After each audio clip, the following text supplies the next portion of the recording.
Il y a différents types de jeux comme ça.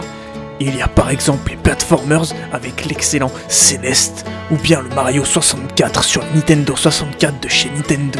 Il y a aussi notamment les FPS, un genre qui va nous intéresser dans cette vidéo, avec par exemple l'excellent Wolfenstein ou bien Doom ou bien Call of Duty.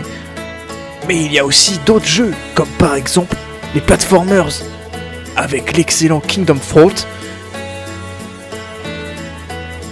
Mais ce n'est pas le sujet de la vidéo. Ce qui nous intéresse, c'est pas de faire une énumération des différents genres de jeux vidéo. Non, nous, ce qui nous intéresse, c'est de voir comment Rare a sauvé l'industrie du FPS. Mais avant de rentrer dans l'art, j'aimerais quand même parler vite fait de Robosex, un jeu qui a tout singé sur son grand frère qui est Banjo-Tooie.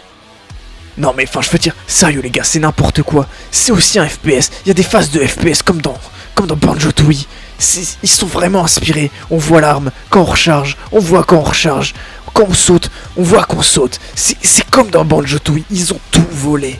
Jusque la DA, regardez ça, c'est exactement la même direction artistique. C'est n'importe quoi, mais ce n'est pas une mauvaise chose. Robosex est juste là pour dire que, effectivement, c'est un bon jeu, on a compris les codes. Robosex n'est au final qu'une simple confirmation qu'on a compris les codes du FPS et qu'on sait comment fonctionne le genre maintenant. Les gens l'encensent, disent que c'est le meilleur jeu. Oui, c'est un grand jeu, probablement le meilleur jeu de l'année. Mais il n'est qu'une confirmation, il ne fait que confirmer que l'on a compris comment fonctionne le genre du FPS. Banjo-Tooie, c'est un jeu qui est vraiment cool, le jeu est très beau. On peut voir qu'il y a eu un effort sur la DA, et pour ceux qui ne connaissent pas, c'est une licence de chez Rare. Rare est un studio qui était affilié avec Nintendo, ils ont fait énormément de jeux pour eux. Malheureusement, ça s'est mal terminé. Ils ont pu sortir le dernier jeu de Nintendo 64 qui est Conker's Bad Fur Day, qui est vraiment très bon, très rigolo, que je vous recommande par ailleurs. Malheureusement, c'est le dernier jeu qu'ils ont pu faire en partenariat avec Nintendo, mais ils ont laissé un héritage à Nintendo, mais pas qu'à Nintendo, à l'industrie du jeu vidéo elle-même. Ce n'est que des grands jeux vidéo, des jeux vidéo grands, avec notamment Donkey Kong Country, un jeu excellent, incroyable et excellemment bon. On peut aussi noter par exemple qu'il y a Donkey Kong Country 2 qui est tout aussi bon que son prédécesseur, incroyable, excellent, très beau, incroyable. Mais ils ont aussi fait par exemple Donkey Kong Country Returns 3 Tropical Freeze Island and the Returns of Diddy Kong Monster, qui est un jeu excellent, probablement le meilleur de la série, et on ne le reverra plus jamais car il est bloqué avec Nintendo et Rare dans des batailles judiciaires interminables, et on ne pourra malheureusement plus jamais jouer aux jeux vidéo de façon légale.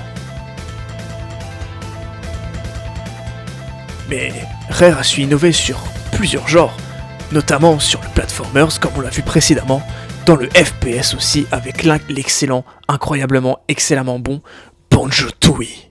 C'est un jeu avec des phases de plateforme, mais c'est principalement un FPS. Le jeu nous permet d'incarner un ours qui peut se servir de son oiseau qui est dans son sac comme un flingue, et c'est vraiment pas mal, parce qu'on peut voir qu'on tire avec le flingue, et c'est vraiment beau. Le jeu est très cool, il s'agit d'un jeu à batoon où il faut collecter des trucs, genre des pièces de musique, de notes, de piano, et derrière en fait, on peut progresser dans le jeu. Mais ce n'est pas que ça, c'est aussi un FPS Platformers 3D Action RPG. Le jeu est vraiment très dur et très dark et très sombre pour son public de mineurs. Sardoche aime les mineurs de 16 ans et 10 mois. Le jeu a pas mal révolutionné en mettant des phases de FPS et en faisant en sorte que ça tourne autour tout le long. Mais le souci c'est que le jeu a été un bide commercial. Parce que oui, les gens n'avaient rien à foutre de ce jeu. Et malheureusement, au lieu de jouer à Banjo-Tooie, les gens préféraient jouer par exemple à Kingdom Fault. Les gens préféraient jouer à Kingdom Force, ou bien plutôt à Celeste.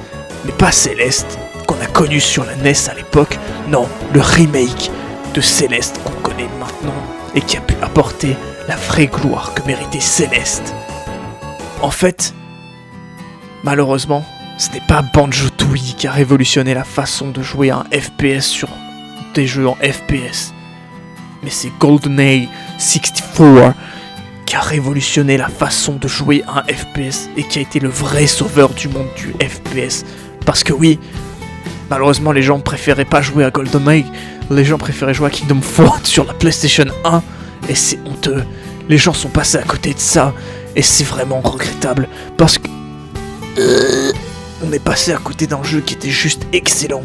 Il a sauvé l'industrie du FPS, et il a posé des bases solides pour un futur radieux.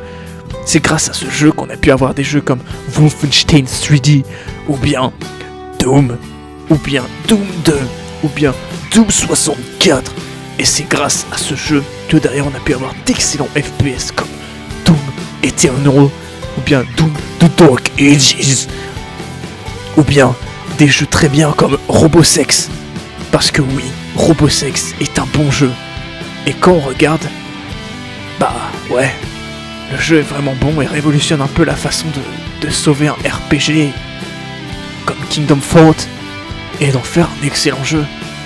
Je veux dire, on a l'arc frelon, miaou, et avec cet arc frelon on peut tirer sur les ennemis.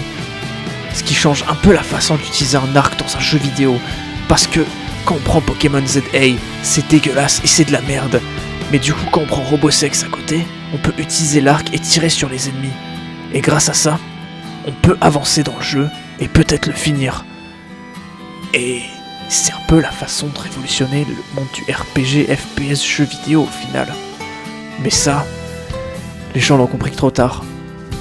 Parce que oui, Doom 64 était un peu une confirmation qu'on avait compris les codes du FPS manette et qu'on pouvait faire des FPS manettes jouables à la manette. Mais les gens l'ont compris que trop tard. Mais voilà, Robosex est arrivé et c'est un peu le sauveur du monde du JRPG.